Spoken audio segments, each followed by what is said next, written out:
And there you have all the extensions for Visual Studio and the family there. I can just say XRM to something. And we do not want XrmToolKit. We want XrmToolBox plugin project template. So you just download that, install it, and then you'll have it in Visual Studio, just like I have here. So I selected this project, click, and I will call it Mini CRM Singapore. Then put it in my lab folder, just like this, and create. And now we wait for it to download the packages and set up the project for me. Feel free to raise your hand and you can become unmuted and you can ask any questions. Just interrupt me any way you want. It's a bit shorter time, so I'm not sure I will have time to go through the questions afterwards, but we'll see. We'll take it anyway. So I got a warning there. It asks me if I trust this package. Yes, I do. I know it's from Tanguy, so we can trust him. So when I'm now in my project here, I see I have a my plugin control, which is the user control here, which is the whole canvas I have to build on within XrmToolBox. Not a canvas app, but another type of canvas. And this contains, the template just contains a try me button that just retrieves a number of accounts and so on. I can, if I just don't do anything else, I'll just start. Let's see what happens. It will tell me this is a library. I cannot run that. I have to specify some debug information. So this is the thing I mentioned to how to set up for debugging. And if I check the debug properties here, I'll just copy the path to my project here to make it easier to find. Now we'll start an external program. I have to start XrmToolBox here instead. So it will suggest some weird path. I'll paste this, and since I tried to run it, it is compiled, and I have XrmToolBox.exe in my bin debug folder.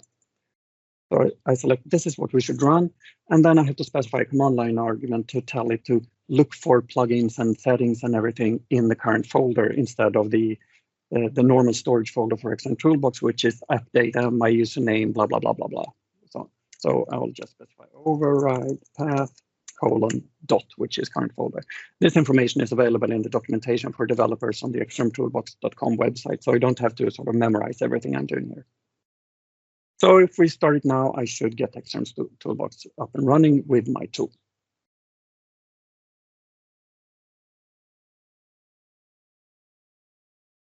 So, and it's hiding in the back, and it always opens this plugin store or tool library. Sorry, I hope you've learned to unclick this button so it doesn't show up every time.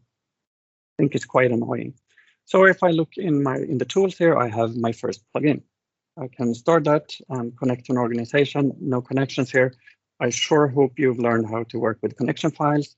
I have them stored in my OneDrive, so I can access them from wherever I am. So let me see, job, XrmToolBox, connections, and my XrmToolBox lab.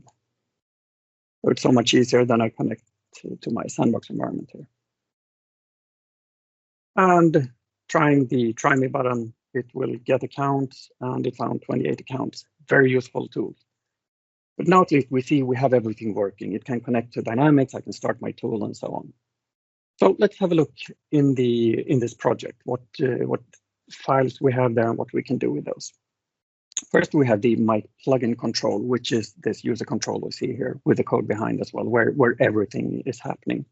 I also have something called just my plugin. So this is a definition of defining some metadata for my tool. And there's a class here with a constructor and so on, not really important. What is important is the metadata that it is exporting. So I can specify the name. I will say mini CRM Singapore, and this is a cool tool like this. So I now change the name and description and so on. I will have a look at later at changing some more of these properties as well. But that's like the metadata of the tool. Looking into the code behind the actual user control, I'll collapse all methods. We see we get some for free here. There's a sample of how to work with settings, so you can store settings between your sessions and so on. In the load method, it will show a notification. So this is just an example of how you can do things in XrmToolBox, show notification on the top, there's this yellow little bar and so on. And it will also try to load settings from a file and store it into this My Settings object.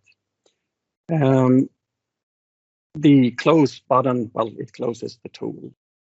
The sample click, which is what I clicked there, it will call execute method, get accounts. And execute method is a good way to ensure that I have a working connection. If I started the tool without a connection, this will all automatically prompt me to connect to an environment. And if I cancel that and I don't do it, it will just exit there and don't do anything else. So I can call the execute method and then the method I want to actually invoke. And in the get accounts, it's starting a work async method, or making a call to it, which means this is how you get this yellow panel where it said getting accounts. It performs the actual action, retrieve multiple for account, and in the callback, you can check for errors, show a message, and if it otherwise, it just says it found this number of accounts. So just very basically, this is the structure of this tool. Another very important method to make sure you implement is the update connection. This is called as soon as you connect to a new environment. So you have to handle this so your tool is not, the service is not invalid, connected to an organization that it shouldn't be connected to. And I will show you very shortly how to work with that. If I look at my canvas, the first thing I usually do is add something for the layout when we're talking about fit and finish, making sure it sizes properly with the form and so on. So I will add a split container. Usually I need to split the content in some way. And in this case, yes, I have a splitter. I can drag it here and a panel to the left, a panel to the right. Then I wanted to add, as I said in the presentation, I want to select an entity, select a view for that entity, show the data for that and from the view that I selected. So the first step is select an entity. How would I go about doing that? Well, call the metadata, retrieve all entities, somehow put it in a combo box and so on, or I can just go to the third-party controls that I mentioned also. So there's a Nugget package. I can just search for XrmTB. It's a package that me and Jim Novak in the US have created together with a bunch of controls that helps you with development, not only for XrmToolBox, but actually for any WinForm, if you're doing WinForm development applications that is connecting to a Dataverse environment. So I'll install the latest version of this, and now I should get some bunch of new controls that I can use in my user control in the tool. Come on.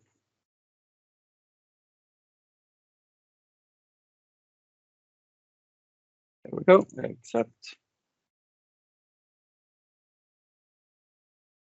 And now it should be installed, I guess. Yes. So if I go back to my control now, I should find here XrmToolBox.controls. So I have a bunch of different things here I can use. And in this case, I want to use an entities drop-down control. I want to drop down with where I can select my entity. I'll just put it there and like this. And of course, when you are thinking about the fit and finish, how it behaves, I want to make sure I have an anchor to the right as well. So when I drag the splitter, it will follow along. This one has also a property saying automatically load data. I want to set that to true so that when it connects to an environment, it will load all the entities for me without having to click some refresh button or something. And if now is the important thing when we look in the update connection, I have a new connection, my tool is connected. And this is also called when you're just opening the tool for the first time and XrmToolBox is connected to an environment. So I will say here, I'm sorry I didn't change the names of these controls. You'll have to bear with me there. Entities dropdown control service is my new service that is being passed to the update connection method. So now I make sure that when I'm connected, it will get the new service. I set the automatically load, so it should load all the entities. Running this, and let's see how it works.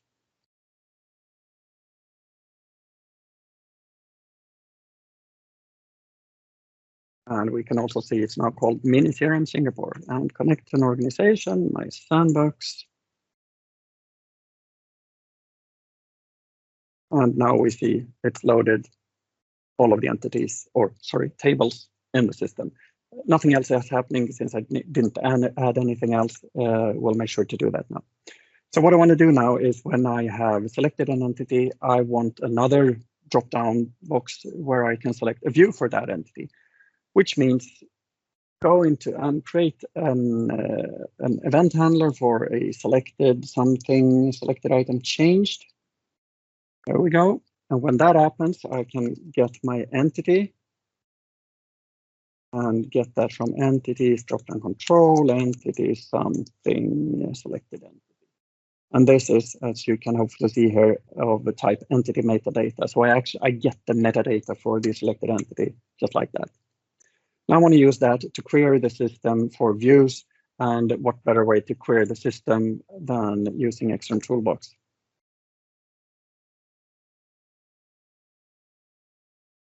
So I will start FetchXML Builder here to help me compose my query. And like a good TV chef, I have that query stored in my repository. I hope you work with the repositories in XrmToolBox. It's really easy to just save the views of different types that you want to reuse and in different environments. And if we look at this query, it's querying saved query, just getting the name and the fetch XML and the filter for return type code. This is what I want to replace with the logical name or the entity that I selected in the dropdown, and make sure that the fetch XML is not null. There are some weird system views that doesn't have any fetch XML as well. So I can try to run this. It will show me all the account views here. And I could just copy the fetch XML and use that in my code, but I'd rather use a query expression. So it's generated the code for me. Just copy all that. And then I can paste this in this method. I have my query expression. Okay, you might not really like the names of these objects. Never mind, you can fix them yourself. But instead of this return type code, I want to add the filter for entity dot logical name. And this is one of these weird situations where the value was 1 for an account when you're designing it. So it's the object type code, but I can use the logical name as well. No idea how that really works in the background. So now I have the query to retrieve the views. And then I can say my views equals service. Service is always available from the plugin base that you're implementing in the XrmToolBox tool. So you can always access the service this way. Retrieve multiple, my query expression, whatever it was called. There I have my views. Now, where do I put the views? I need to create another dropdown or combo box there. Make sure I can populate with the views. So I can use a combo box and do all the population myself, or I can take the CDS data combo box. And yes, these components, the controls here, have been developed over time. So some are called CRM, some are called CDS. There'll probably be a Dataverse something in the near future. So I'll get all the views here, and we should, of course, set the anchor as well to make it behave properly. There we go. And I'll just call it for the sake of combo box views. So when I selected it here, it executed a query. I want to set the data source of that, actually. So this combo box is sort of an overload of normal combo box in the platform, but it can accept an entity collection or enumerable of entities as the data source, which in a normal combo box, it would just say, hey, I have no idea what this is. So my CMB views dot data source equals views, just like that. Now it should work. Also, since this is also connecting it want to read the metadata to be able to interpret what kind of entity collection do I have here. I'm setting the service here as well. And in this case, it's called organization service. Don't ask why, please. Service. So let's try that again.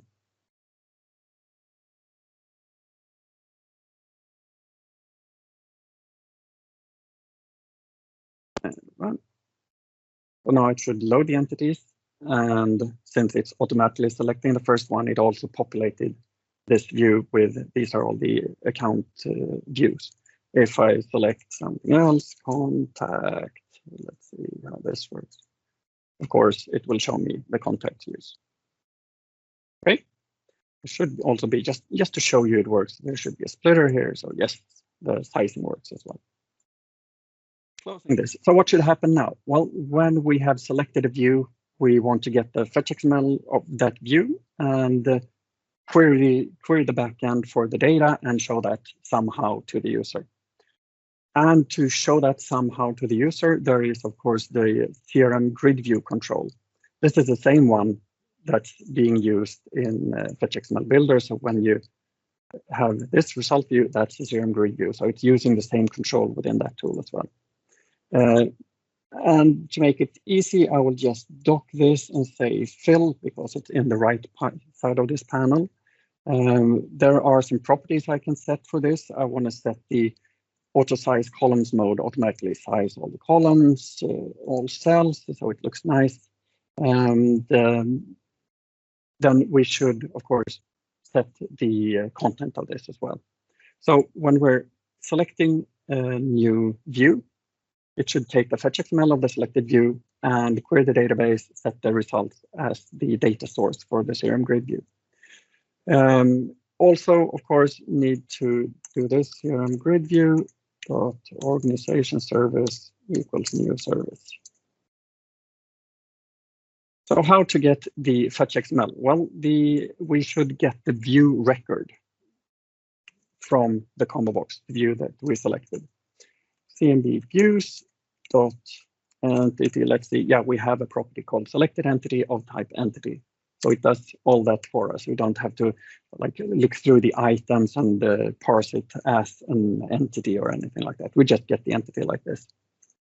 Of course, we should add null checks and so on. In this case, this is a quick demo, so you will have the pleasure of doing that later. We can get the fetch XML. Should be my view dot get attribute value. It's a string, and it's called fetch XML. And we know that since I included attributes name and fetch XML here. This I should also tell you this combo box for the CDS data combo box. You can specify on this one a display format. If this is empty, it will just show you the value of the primary attribute, which is the name for saved queries, the system use. You could add something else here on the format, like double curly braces, and then you can have like whatever, the ID or whatever you want. It's the logical names of the attributes of the record in the data source connected to the combo box there. In this case, it will just show us the name. That's all we're interested in. But since it is an entity record that's connected, we can also access the fetch XML that's associated with that or that's stored in that.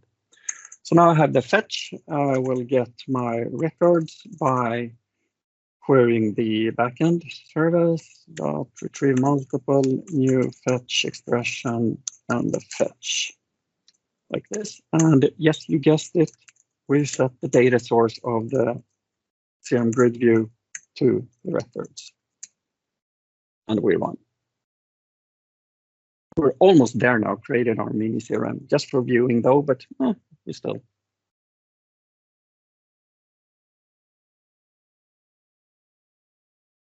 So it will load the entities. There it did, and then it loaded the views and it selected the first one. So it's actually already showing me the 3 accounts that are followed. And if I do just all accounts, it will update and show me all the accounts and so on. So it did everything for me. I'll do a bit more polishing of these controls here. For instance, I don't want this to be editable. I'll just say the drop-down list, so I can only select from existing. And on the CRM grid view here, there are a few properties I can work with. I don't want to show the ID field. That's not interesting for the user to see the grid. I don't want to see the index column, which is just the number to the left there. And I want it to show friendly names. And since I have connected the organization service. It will use that to query the metadata to show the column labels of the display names of the columns instead of just the logical names, and it will also show the names of related records instead of the IDs when you have lookup fields and so on. So just to demonstrate what that looks like, there's a lot of just running back and forth here with demoing the tool, which consumes valuable seconds for me. Now, when it runs, it should be a bit more user-friendly layout. But this is a related attribute from the primary contact, so that still has a bit ugly header there, but we have status, and it shows not the option set values, but the option set labels, and then the account name, primary contact, and so on. So we actually already created our mini CRM where you can select an entity and load the data for it.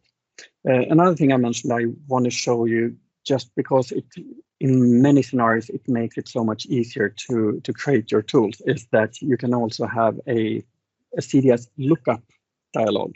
So you can look up records just like you would do in CRM. So I will add a button here that was a small button, and then I will add this CDS lookup dialog. It behaves just like when you have an open file dialog or whatever. This is just the CDS lookup dialog.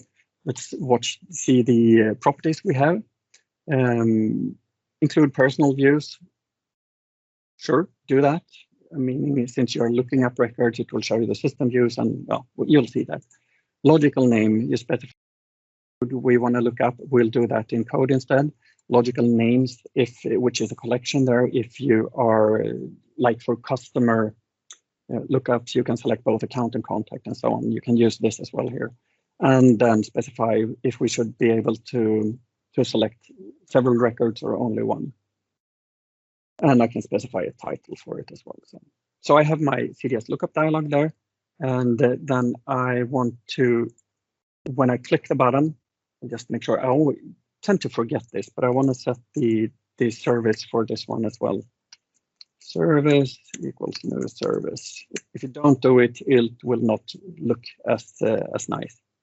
And we'll look up a record of the selected entity. So I'll just copy that, how to get the entity from the selected entity dropdown, and say that my CDS lookup dialog logical name equals entity.logical name. So now we've specified what we're looking at. And then I can dialog result equals CDS lookup dialog show dialog, just pass the owning form here. So now I have a result there. It could be, okay, I selected the record, cancel, nothing happened, or abort, which means remove value. So just adding a switch of the dialog result. Dialog result, okay, or okay. And then what should we do with it? Well, we have a record selected. Record equals CDS lookup dialog dot entity. We should do something with that. Just break this here so it doesn't break. And to show you that we selected something, we can add another Dataverse aware control, CDS data text box. So let's just add this here and drag the bits.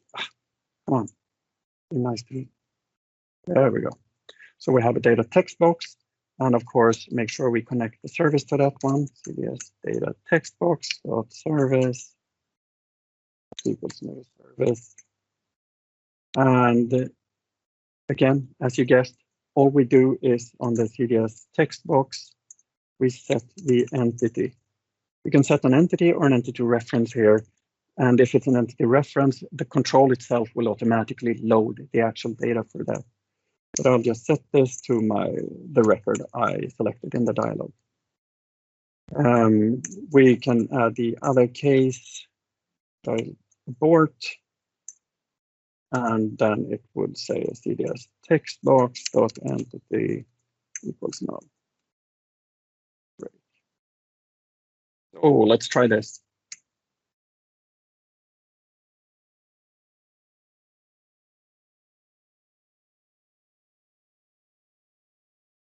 And we're running the tool.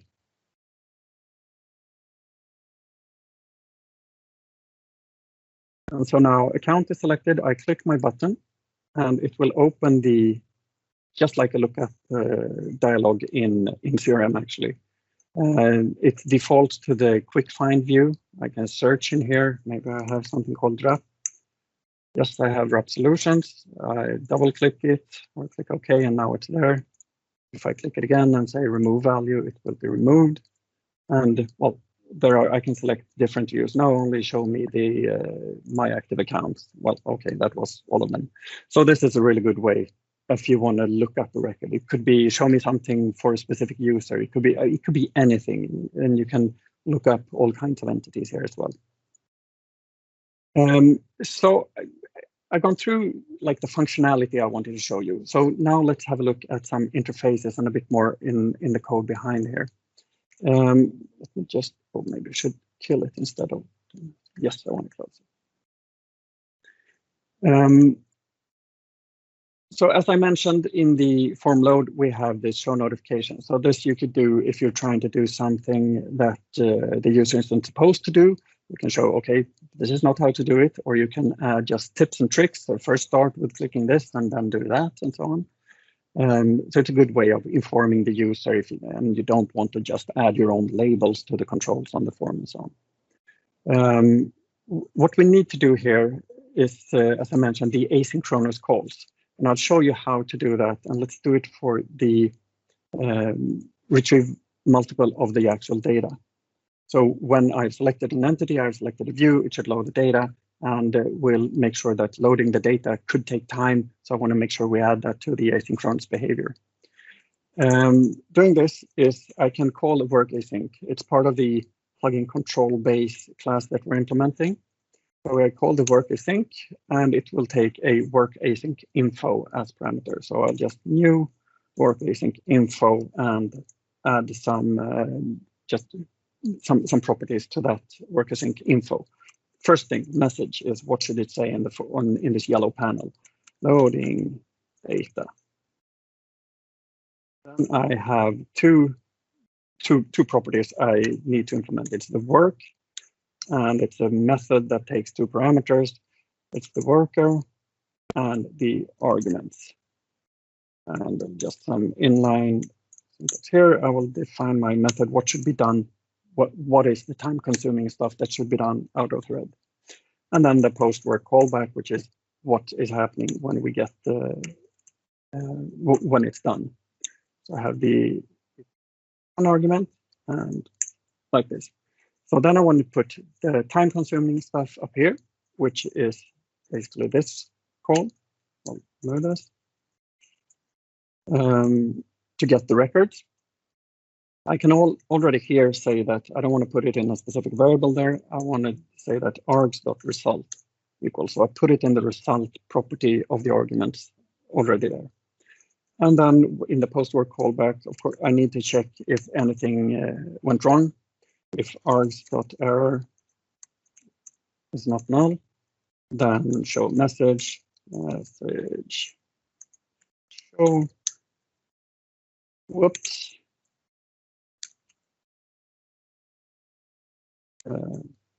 args.error.message. This is the error is just an exception, so you can do whatever you want with that and return. But if there wasn't an error, I want to check that the result is of the expected type. I mean, it cannot really be anything else, but maybe it could be null or something.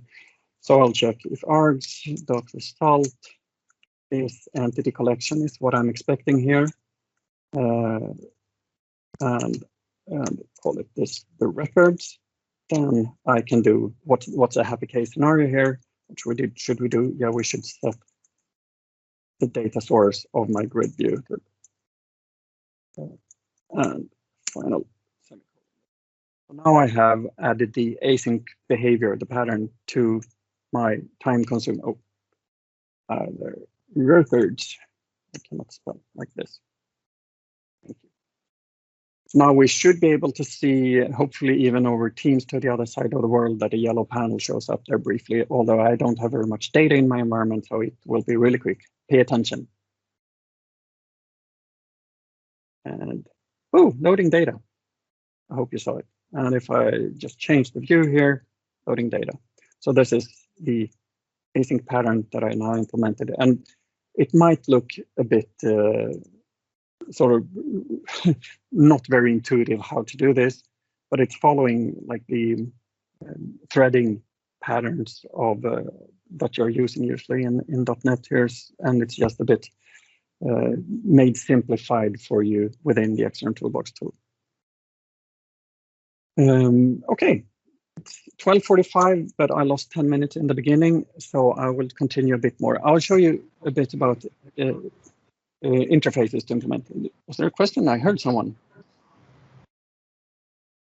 Nope, I didn't hear anyone. Okay, you can implement a few interfaces here, and I will start, and this will help you add tool-specific information to the general behavior of XrmToolBox. So for instance, GitHub plugin is one of the interfaces, and this I will add if my tool is on GitHub, so you can easily submit feature requests and so on. And if I implement this interface, I need to specify a repository name. Let's just, since I don't have a repository for this, I will borrow FetchXML Builder's repository, and then also my username on GitHub. So just adding this. And now to save time, I will open the tool without a connection. No. Now I got under the help, I have this one, feedback for Mini0 Singapore. And now it will go to create a new issue in that repository. Okay, not that repository, but still. So that's an easy way to get your tool more aware of XrmToolBox and vice versa. So other ones are help plugin. And if you implement that, you need to specify a help URL. So you'll just say, okay, I have all the help for this tool is on jonasr.app.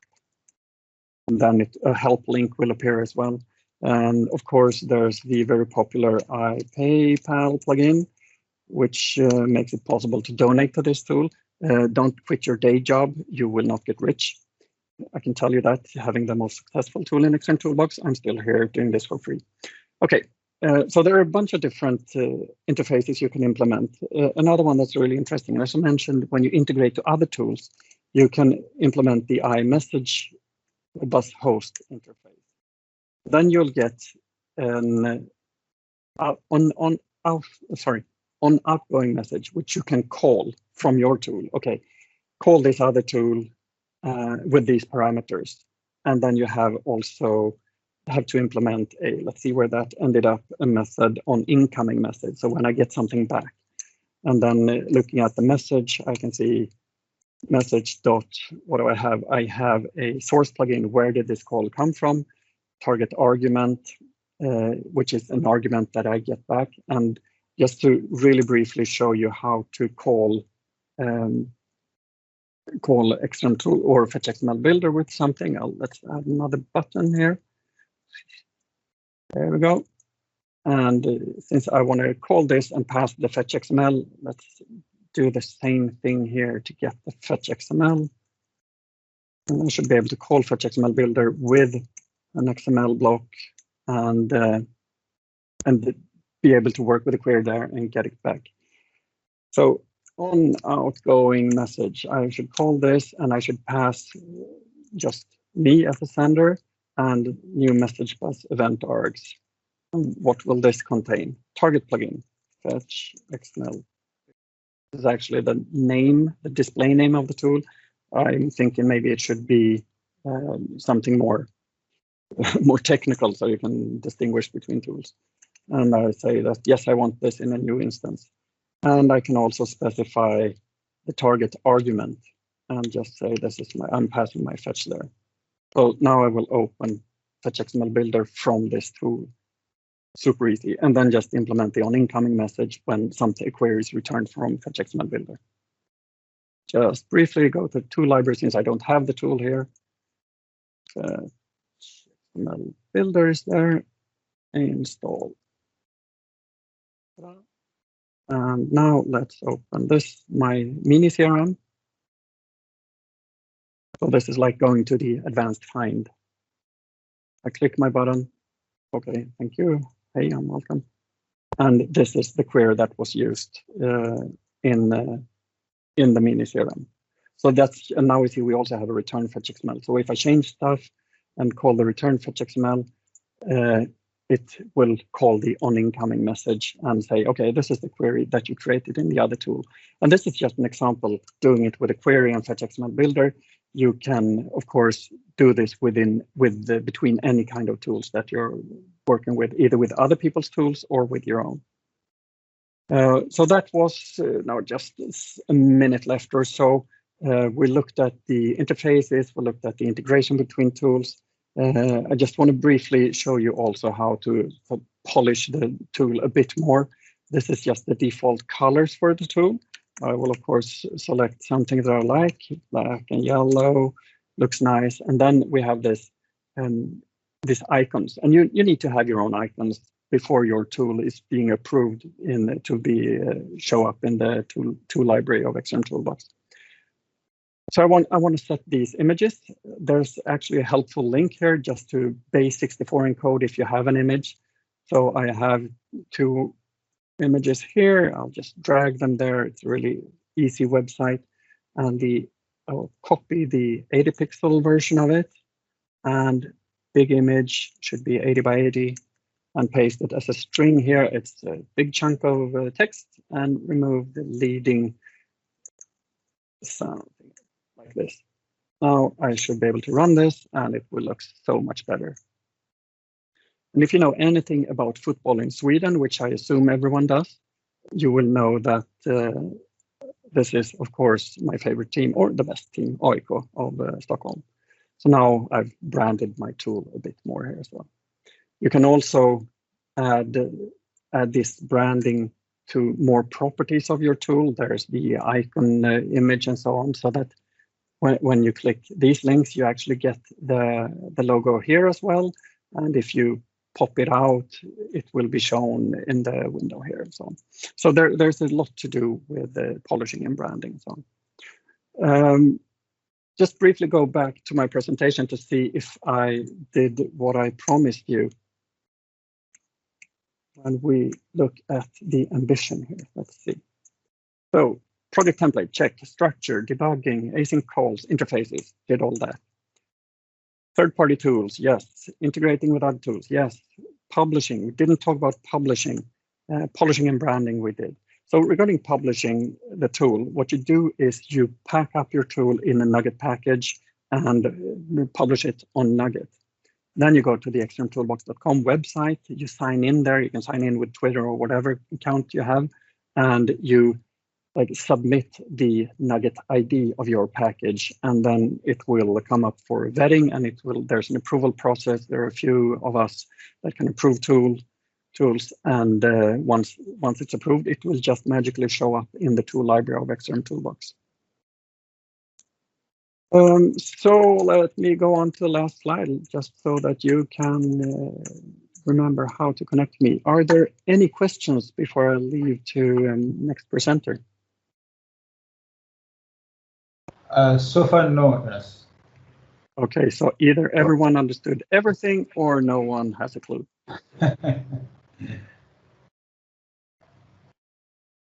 Okay.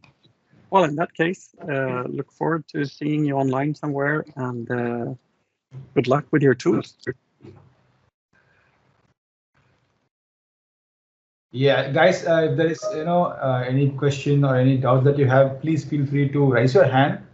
Jonas will be able to help you on that. Most of you would be excited that this is the first time, I believe, or most of you, at least for me, this is the first time to seeing how to build a tool. So I hope this is okay. So far, no questions. In that case, well, thank you so much, Jonas. That's a great session. The whole area of your expertise in this is truly fascinating. And we ask that you consider another session in other ASEAN's events as well. So I'm going to share a few more information about that shortly. And most of us now know how to build a XrmToolBox on our own. And I'm excited to see how many people from here are going to submit their first tool. And I'm going to post the ideas. So looking forward to that. Thank you so much, Shaggy. Thank you very much. Bye, guys. Before passing to Priyesh, I would like to take a couple of minutes quickly to share a few words about our community. Let me quickly share my screen. This will take a minute or less than that.